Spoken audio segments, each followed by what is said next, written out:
Madalas na isipin ng mga kapwa nating manggagawa na ang isang safety officer ay yung mga taong naghahanap ng mali. Well, hindi naman natin sila masisisi. Tama na mali ang ating mga hinahanap.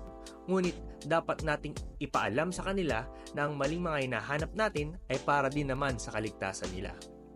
Our findings should not be personal. Tingnan muna natin yung work environment.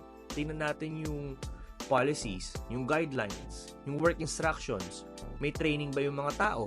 Na-orient ba sila dun sa work environment? Okay ba yung equipment na ginagamit nila? Okay ba yung work environment nila?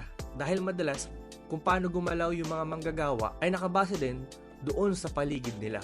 Sa ganitong paraan ay maiiwasan natin ang mga negatibong pananaw ng mga kapwa nating manggagawa sa ating mga safety officer at makakatulong din natin sila upang mapanatili nating ligtas at maayos ang ating lugar pagawaan.